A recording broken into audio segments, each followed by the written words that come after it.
Hello class 10th, welcome to Enlighten Academy. आज हम start करेंगे क्लास 10th के चैप्टर नंबर 2 पॉलिनोमियल्स के एक्स्ट्रा क्वेश्चन। ये पार्ट 1 रहेगा। बिना टाइम वेस्ट करे स्टार्ट करते हैं फर्स्ट क्वेश्चन से। फर्स्ट क्वेश्चन में क्या बोल रहा है, if alpha and beta are the zeros of the polynomial this, then find the value of alpha की पावर -1 प्लस बीटा की पावर -1। हमें पता है जब भी -1 होता है इसका मतलब वो रेसिप्रोकल है, तो ये 1 प्लस अल्फा प्लस 1 अपॉन में बीटा की वैल्यू पूछ रहा है। स्टार्ट करें। पॉलिनोमियल दे रखा है हमें 2x² -5x plus 7 is equal to 0। यहाँ पे ये हो जाएगा ax² bx plus c is equal to 0। मतलब a है मेरा 2, b है मेरा -5 और c है मेरा यहाँ पे 7। अब स्टार्ट करते हैं। 1 प्लस अल्फा अपॉन में 1 अपॉन में बीटा। अगर मैं इसका एलसीएम लूंगा तो नीचे आ जाएगा अल्फा इंटू में बीटा, ऊपर आ जाएगा बीटा प्लस अल्फा। ठीक है, अब आपने पढ़ रखा है अल्फा प्लस बीटा का फॉर्मूला क्या होता है, -b अपॉन में a, और अल्फा इंटू बीटा का फॉर्मूला क्या होता है, c अपॉन में a। सम ऑफ रूट्स का फॉर्मूला होता है -b अपॉन a और प्रोडक्ट का फॉर्मूला होता है c अपॉन में a।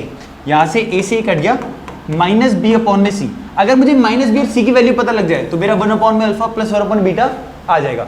b कितना है मेरा -5, यह आ जाएगा यहाँ पे माइनस का -5, और c कितना है मेरा 7। माइनस माइनस प्लस हो गया, मेरा आंसर आ जाएगा 5/7। बहुत सिंपल, नोट डाउन करो। इस चैप्टर के मोस्टली सारे क्वेश्चन बस सम और प्रोडक्ट के फॉर्मूले से निकलते रहेंगे। सम का फॉर्मूला -b अपॉन में और प्रोडक्ट का फॉर्मूला c अपॉन ए। लिख लो, फिर आगे बढ़ते हैं।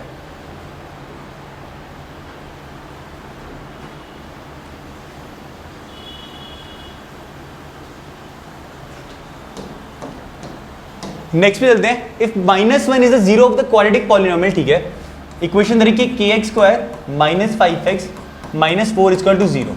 इन्होंने बोला है -1 किसका एक रूट है, मतलब x की जगह मैं क्या पुट कर सकता हूँ -1, और k की वैल्यू फाइंड करने के लिए बोल रहे हैं। ठीक है, x की जगह आ जाएगा -1 का स्क्वायर, 5 इंटू में -1 -4 इक्वल टू 0। -1 का स्क्वायर कितना होता है 1, ये माइनस माइनस प्लस 5 हो जाएगा, -4 इक्वल टू 0। यहाँ पर आ जाएगा k plus minus minus plus 1 equal to 0, plus का है वहाँ से क्या हो जाएगा माइनस का 1, तो k की वैल्यू क्या आ गई माइनस की 1। लिख लो, सिंपल। नेक्स्ट पे चले। नेक्स्ट में find the quadratic polynomial whose sum of the zeros is, sum दे रखा है हमें 8 एंड प्रोडक्ट इज 12। ठीक है, जब भी हमें quadratic polynomial, hence find the zeros of the polynomial. अच्छा, उसके जीरोस भी फाइंड करने हैं। जब भी हमें क्वाड्रेटिक इक्वेशन पॉलिनोमियल बनाने के लिए बोले तो हमारे पास फॉर्मूला क्या होता है, x² minus sum of roots into में x plus product of roots. x² की जगह x² आ जाएगा। सम कितना गिवन है मुझे 8 इंटू में x, और प्रोडक्ट कितना गिवन है 12। यह आ जाएगा x² minus 8x plus 12 is equal to 0। अब इसकी रूट फाइंड करने, स्प्लिट डिवीजन यूज कर देता हूँ। 1 इंटू 12, ऐसे दो नंबर जिनको मल्टीप्लाई करके 12 आए और बीच वाला नंबर क्या 8, उनको प्लस करके क्या है 8 आए। 6 2 12 और 6 प्लस 2 8। स्प्लिट करते हैं इसे, माइनस का 6x माइनस का 2x। माइनस माइनस क्यों, क्योंकि मुझे यहाँ पर क्या चाहिए था माइनस का 8x। इससे कॉमन लेंगे तो x कॉमन आ जाएगा, x माइनस 6। इससे 2 कॉमन लेंगे 2, तो यहाँ पे आ जाएगा x माइनस 6। एक आंसर आ गया मेरा x माइनस 6 और एक आंसर आ गया मेरा x माइनस 2। दोनों को 0 के इक्वल रख देते हैं। x minus 2 is equal to 0 और x minus 6 is equal to 0। तो x आ जाएगा यहाँ से 2 और यहाँ से x आ गया 6। तो अल्फा हो गया 2 और बीटा आ गया 6। ये हो गया मेरे आंसर। लिख लो सिंपल। क्वेश्चन नंबर 4 स्टार्ट करते हैं। इन्होंने बोला if 1 0 of the polynomial is the reciprocal of the other.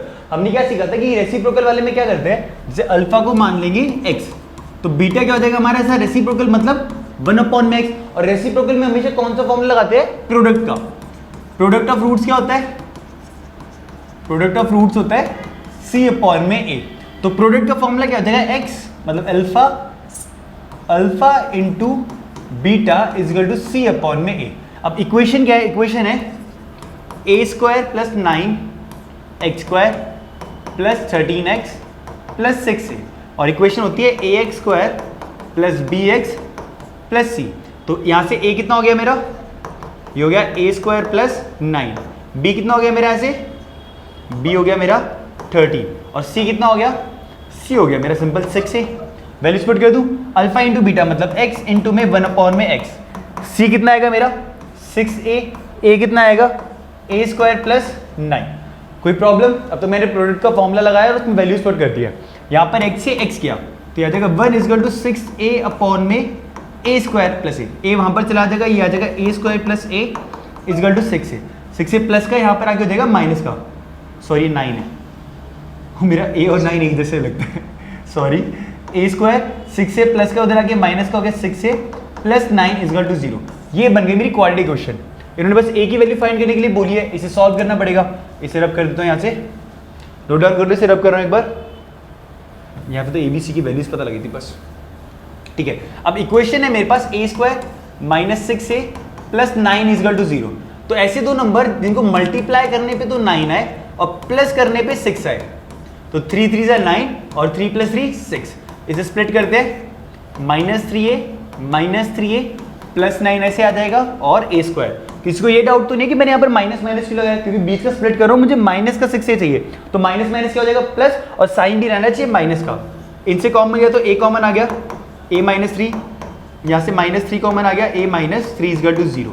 एक रूट आ गया मेरा a माइनस 3 और यहाँ से भी आ गया a माइनस 3, दोनों को 0 के इक्वल रखते हैं, a की वैल्यू आ जाएगी 3 और यहाँ से आ जाएंगे मेरे इक्वल रूट्स, मतलब a की वैल्यू कितनी यहाँ पर मेरी 3। ये हो गया मेरा आंसर। कर लो नोट डाउन इसको, फिर आगे बढ़ते हैं। डन, चलो ठीक है। If alpha and beta are the zeros of dash when find the value of 1 upon में अल्फा प्लस 1 अपॉन में beta minus 2 alpha beta. Start करें क्वेश्चन को। इक्वेशन है मेरी X square plus 7x plus 12 is equal to 0, मतलब a हो जाएगा यहाँ से मेरा 1, b हो गया 7 और c हो गया 12। स्टार्ट करते हैं। सबसे पहले इसका एलसीएम लेते हैं, इस वाले पार्ट का। ये आ जाएगा अल्फा इंटू में बीटा और ऊपर आ जाएगा बीटा प्लस अल्फा। इसे लग रहने देते, अभी एलसीएम नहीं लेते इसका, इसे ले लेते हैं। प्रॉब्लम क्या है, इन तीनों का एलसीएम लेते हैं। ये आ जाएगा अल्फा इंटू में बीटा, तो ऊपर आ जाएगा बीटा, ऊपर आ जाएगा अल्फा और यहाँ पे हो जाएगा 2 इंटू में अल्फा बीटा का स्क्वायर, क्योंकि 1 के टेबल में अल्फा बीटा पे आएगा और 2 अल्फा बीटा से अल्फा बीटा मल्टीप्लाई हुआ तो क्या आ गया 2 अल्फा बीटा स्क्वायर। तो यहाँ पर आ गया अल्फा प्लस बीटा का फॉर्मूला, निकाल लेते हैं। अल्फा प्लस बीटा का फॉर्मूला क्या होता है, सम ऑफ रूट्स का फॉर्मूला होता है माइनस बी अपॉन में ए, और अल्फा इंटू बीटा का फॉर्मूला क्या होता है, वो होता है सी अपॉन ए। तो alpha plus beta, minus B कितना है -7 और ए कितना है 1, तो अल्फा प्लस बीटा आ गया मेरा -7। अल्फा इंटू बीटा सी अपॉन ए, सी कितना है मेरा 12 अपॉन में ए, तो अल्फा इंटू बीटा कितना आ गया 12। क्वेश्चन में पुट कर दे, अल्फा प्लस बीटा की जगह पे आ जाएगा 7 माइनस 2 इंटू में 12 का स्क्वायर अपॉन में 12, 7 का 7 आ जाएगा माइनस 2 इंटू में 12 का स्क्वायर तो 144 अपॉन में 12, 7 माइनस 2 4 8 8 2 अपॉन में 12, इसे 7 माइनस करा तो 2 81 अपॉन में 12। यहीं पर छोड़ दो क्योंकि आगे कटेगा नहीं, तो ये क्या हो जाएगा हमारा आंसर। नोट डाउन करो, सिंपल, बस दो फॉर्मूले, एक सम का और एक प्रोडक्ट का, इसी के बेस पे पूरा चैप्टर हो जाएगा। इनको ढंग से करो, कैसे अप्लाई करना है बस ये सीख जाओ। नोट डाउन करो जल्दी से, फिर आगे बढ़ते हैं। डन, चलो नेक्स्ट चलते हैं। Find the quadratic polynomial whose zeros are 1 and -3. Verify the relationship of coefficient and the zeros of the polynomial. यार इसी काफी ज्यादा। इन्होंने बोला हमें सबसे पहले क्वाड्रेटिक पॉलिनोमियल बनानी है, मतलब इक्वेशन बनानी है जिसका अल्फा दे रखा है 1 और बीटा दे रखा है -3, और बाद में उसके जीरोस भी फाइंड करने हैं। अरे दे तो रखे, अच्छा रिलेशनशिप फाइंड करिए जीरोस पे। अभी हमने एनसीईआरटी में करा था जिसमें हम सम का फॉर्मूला पुट कर देखते हैं और प्रोडक्ट का भी, और दोनों का आंसर सेम आना चाहिए। तो पहले इक्वेशन बनाते हैं। इक्वेशन बनाने का फॉर्मूला क्या था, x square minus sum of roots into में एक्स ओ प्लस प्रोडक्ट। एक्स स्क्वायर का एक्स स्क्वायर आएगा, सम ऑफ रूट्स में आ जाएगा अल्फा प्लस बीटा और प्रोडक्ट में आ जाएगा अल्फा इंटू बीटा। तो एक्स स्क्वायर का एक्स स्क्वायर आ गया, अल्फा प्लस बीटा कितना होगा 1 प्लस -3 इंटू में एक्स, और अल्फा इंटू बीटा कितना हो जाएगा 1 इंटू में -3। यह आ जाएगा एक्स स्क्वायर माइनस का 2 इंटू में एक्स, यहाँ पे आ जाएगा माइनस का 3, ये हो जाएगा plus x square plus 2x -3। ये बन गई मेरी क्वाड्रेटिक इक्वेशन। अब इसकी रिलेशनशिप फाइंड करनी है, तो एक बार सम निकाल के देख लेते हैं और एक बार प्रोडक्ट। सम का फॉर्मूला होता है माइनस बी अपॉन में और प्रोडक्ट का फॉर्मूला होता है सी अपॉन में। सम में आ जाएगा alpha plus beta is equal to minus B upon में, और प्रोडक्ट में आएगा alpha into beta is equal to C upon में।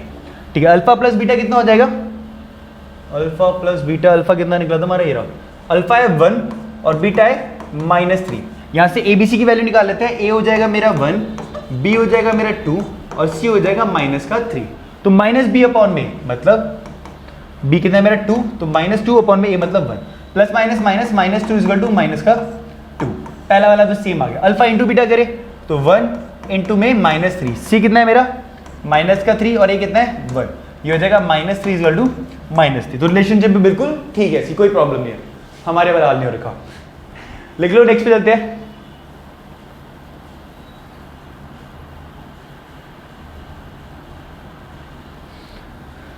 लिख लिया, चलो बिना टाइम वेस्ट करे स्टार्ट करते हैं next question. If alpha plus beta are the zeros of the polynomial this, then find the value of alpha square plus beta square. Alpha square plus beta square, ठीक है। अब equation दे रखी है मुझे ax square plus bx plus c equal to 0। इसमें a की value a रहेगी, b की वैल्यू b रहेगी और c की वैल्यू c। ये तो सिंपली क्लियर है। अब मुझे alpha square plus beta square निकालना है। क्या आज तक आपने इसकी कभी इक्वेशन देखी है a square plus b square की? a square minus b square दे रखी है, a प्लस b का होल स्क्वायर दे रखा है, लेकिन a square plus b square की कोई इक्वेशन नहीं है। तो हम बनाते हैं, पहले यहां पर आते हैं। a प्लस b का होल स्क्वायर क्या होता है? a प्लस b का होल स्क्वायर होता है a square plus b square minus 2ab। अब मुझे चाहिए a square plus b square, क्योंकि इसका निकालना है, तो मैं माइनस 2ab को उधर भेज दूंगा, वहां जाके क्या हो जाएगा, a स्क्वायर b स्क्वायर कैसे रहेगा, वहां जाके हो जाएगा प्लस का 2ab। तो मुझे a square plus b square का भी फॉर्मूला मिल गया, वो क्या होता है a प्लस b का होल स्क्वायर प्लस का 2ab। अब यहाँ पे पुट करता हूँ, अगर मुझे alpha square plus beta square चाहिए तो ब्रैकेट में आ जाएगा अल्फा प्लस बीटा का होल स्क्वायर और प्लस में 2 इंटू में अल्फा और इंटू बीटा। स्टार्ट करें, अल्फा प्लस बीटा का फॉर्मूला क्या हो जाएगा, माइनस बी अपॉन में a का होल स्क्वायर और अल्फा इंटू बीटा कितना हो जाएगा c अपॉन में a की वैल्यू a है, b की b, c की c, तो सेम वैल्यूज देंगी, चेंज करने की जरूरत ही नहीं है। स्क्वायर पुट करेंगे तो माइनस b का स्क्वायर हो जाएगा b स्क्वायर a स्क्वायर और 2 इंटू हो जाएगा पे 2c अपॉन में a। इसका एलसीएम आएगा a स्क्वायर b स्क्वायर का b स्क्वायर आ गया, a के टेबल में a आएगा, इस पे 2ac, इससे ज़्यादा सॉल्व नहीं होगा और ये हो गया मेरा आंसर। अच्छा क्वेश्चन था, नोट डाउन कर लो, फिर आगे बढ़ते हैं।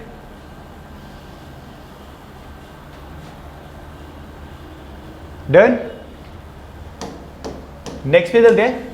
Find the zeros of the polynomial this. अरे बहुत अच्छा क्वेश्चन है, x स्क्वायर माइनस 25x। अब हमें पता है वैसे क्वाड्रेटिक इक्वेशन निकालने के लिए सबसे बेस्ट रहता है क्वाड्रेटिक फॉर्मूला, लेकिन इस चैप्टर में सीखा था कि यार अगर एक इक्वेशन है तो सबसे पहले हम उसको स्प्लिट डिवीजन से कर सकते हैं। अगर स्प्लिट डिवीजन नहीं आ रहा तो पक्का उसके अंदर क्या आएगा कुछ कॉमन, और अगर कॉमन भी नहीं आ रहा तो पक्का उसके अंदर क्या लग रही है, कोई आइडेंटिटी। अब ध्यान से देखो, इसमें स्प्लिट डिवीजन तो हो ही नहीं रहा क्योंकि सी हमें गिवन ही नहीं है, तो कुछ कॉमन ढूंढते हैं। क्या इसमें कुछ कॉमन आ रहा है? हाँ, इसमें कॉमन आ रहा है, क्या आ रहा है, एक्स। यहाँ पे क्या आ जाएगा, एक्स माइनस 25। आगे बढ़ते हैं, तो एक जीरो आ जाएगा मेरा x इजिकल टू 0 और एक आ जाएगा मेरा x minus 25 is equal to 0।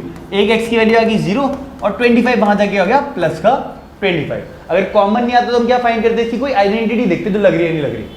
Note down करो, फिर अगले पे चलते हैं। ठीक है, find the zeros of the polynomial. ठीक है, इन्होंने बोला 2x स्क्वायर माइनस 5 अपॉन में 6x प्लस 1 अपॉन में 12 के रूट्स फाइंड करें। इसका सबसे सिंपल तरीका पहले से बेसिक फॉर्म में करते हैं, इसका एलसीएम ले लेते हैं। 6 12 और 1 का एलसीएम आएगा, ये x ऊपर है 12, तो ये आ जाएगा 12 2 24x स्क्वायर, 6 के टेबल में 2 पे आएगा तो minus 10x plus 1 is equal to 0।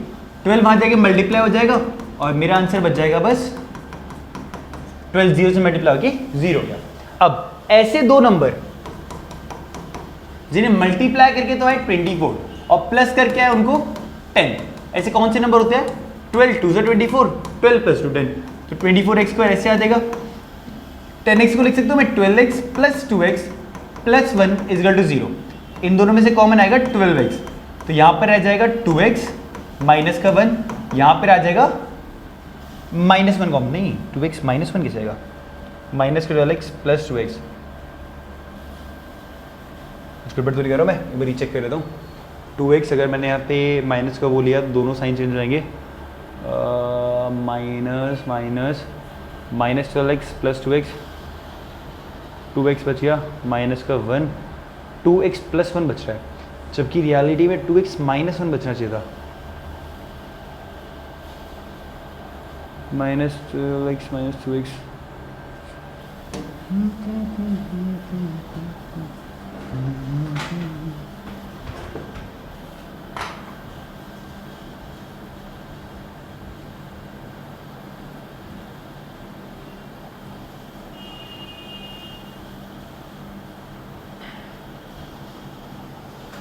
Find the zeros of the polynomial 2x square minus 5 upon में 6x plus 1 by 12.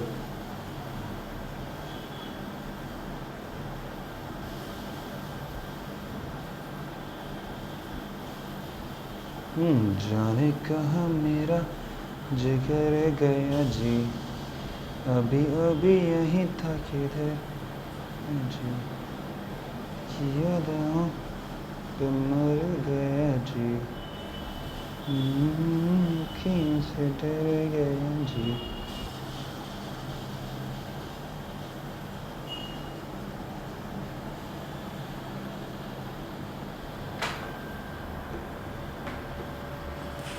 अरे समझ गया क्या गलती कर दी मैंने, प्लस माइनस की गड़बड़ की. दोबारा करते हैं. ठीक है, तो लिखा है equation 2x square minus 5 upon में 6x प्लस 1 बाई 12. अगर मैं इसका एलसीएम लूँगा तो आ जाएगा 12. 2x स्क्वायर 2x नहीं, 1 के टेबल में 12 आएगा 12 पे, तो 12 टू ज़ा 24x स्क्वायर. 6 के टेबल में 12 आएगा 2 पर, तो माइनस 2 10x प्लस 12 वन ज़ा 12 इजकल टू 0. 12 वहाँ पे जाके 0 से मल्टीप्लाई हो जाएगा तो 0 हो जाएगा और मेरी इक्वेशन बच जाएगी 24x square minus 10x plus 1. अब 24 इंटू 1 24, तो ऐसे दो नंबर जिनको मल्टीप्लाई करके 24 है और बीच वाला नंबर क्या है 10, उन दोनों को प्लस करके 10 है. तो ये कौन सा नंबर होगा? 6 4 = 24 और 6 प्लस 4 10. ठीक है, यहाँ पर आ जाएगा माइनस का 6x माइनस का 4x प्लस का 1 इजकल टू 0. इसको डाउट है माइनस माइनस क्यों लगाया, क्योंकि मुझे 10x चाहिए था यहाँ पर माइनस का, तो माइनस माइनस साइन लगाने की जरूरत है ताकि वो क्या हो जाए प्लस हो गई साइन माइनस का. इन दोनों में कॉमन आएगा 6x, यहाँ पे बच जाएगा 4x माइनस 1, यहाँ पर आएगा माइनस 1 कॉमन, तो 4x माइनस 1 इजकल टू 0. तो एक फैक्टर आ गया मेरा 4x माइनस 1 और एक फैक्टर आ गया मेरा 6x माइनस 1. अब दोनों को 0 के इक्वल रख देता हूँ. 6x माइनस 1 इजकल टू 0 और 4x माइनस 1 इजकल टू 0. तो 6x आ जाएगा यहाँ से 1, x की वैल्यू आ जाएगी 1 अपॉन में 6, यहाँ पर 4x हो जाएगा 1, x की वैल्यू आ जाएगी 1 अपॉन में 4. ये हो गए दोनों के आंसर. कोई डाउट? आगे बढ़ते हैं. ठीक है, find the zeros of the polynomial this. अच्छा, रूट वाले ये बहुत सही है. Root 3x square plus 11x plus 6 root 3 equal to 0. इसके रूट्स फाइंड करने हैं. सबसे पहले और लास्ट वाले नंबर को मल्टीप्लाई करते हैं. रूट 3 इंटू में 6 रूट 3 कितना हो जाएगा? 3 3 ज़ा रूट 3 इंटू 3 हो गया, तो 6 3 ज़ा 18. तो ऐसे दो नंबर जिनको मल्टीप्लाई करके आए 18 और बीच में क्या लिखा है 11, उनको प्लस करके आए 11. तो ये हो जाएगी 9 2 ज़ा 18 और 9 प्लस 2 11. स्प्लिट करते हैं इसे, ये हो जाएगा 9x प्लस 2x. लास्ट वाला नंबर ऐसे ही और आगे वाला नंबर भी ऐसे ही. यहाँ तो कोई डाउट है? Simple commonly. अब इन दोनों से क्या कॉमन आएगा, ध्यान से ना. इसे हटाते हैं. रूट 3x स्क्वायर को मैं लिख सकता हूँ रूट 3 इंटू में x इंटू में x. 9x को लिख सकता हूँ मैं 3 इंटू में 3 इंटू में x. और 3 को क्या लिख सकता हूँ मैं रूट 3 इंटू में रूट 3. इस 3 को भी रूट 3 इंटू में रूट 3 इंटू में x. तो दोनों में क्या कॉमन आ रहा है? x और रूट 3. तो इन दोनों में कॉमन आ जाएगा रूट 3x. जब रूट 3x स्क्वायर से रूट 3x बाहर आ गया तो बचा x, और जब 9x में से रूट 3 भी गया और x भी गया तो क्या बच जाएगा 3 रूट 3. तो यहाँ पे आ जाएगा प्लस का 3 रूट 3. ये समझ आया? ये टफ था, ध्यान से देखना. 9x में से जब 9x में से रूट 3x गया तो x से x गया, 9 अपॉन में रूट 3 बचा, रैशनलाइज कर दूंगा तो रूट 3 अपॉन में रूट 3. ये आ जाएगा 9 रूट 3 अपॉन में 3, काट दे तो कितना बचा 3 रूट 3. चाहे आप इसे समझ लो. क्लियर है? आगे बढ़ते हैं. यहाँ पर क्या कॉमन आएगा? यहाँ पे तो सिंपल 2 ही कॉमन आएगा. x plus 3 root 3 equal to 0. एक फैक्टर आ गया मेरा x प्लस 3 रूट 3 और एक फैक्टर आ गया मेरा रूट 3x प्लस 2. इन दोनों को 0 के इक्वल रख देते हैं. प्लस का 2 वहाँ तक हो जाएगा माइनस का 2, x की वैल्यू हो जाएगी माइनस 2 अपॉन में रूट 3. यहाँ पर भी 3 रूट 3 वहाँ तक क्या हो जाएगा माइनस का. अल्फा आ गया माइनस 2 अपॉन में रूट 3 और बीटा आ गया यहाँ से माइनस 3 रूट 3. ये क्या हो गया हमारे आंसर्स. डन. आज की वीडियो को यहीं फिनिश करते हैं. आज के लिए क्वेश्चन, नेक्स्ट वीडियो मिलेंगे इसके नेक्स्ट पार्ट के लिए. तब तक के लिए बाय.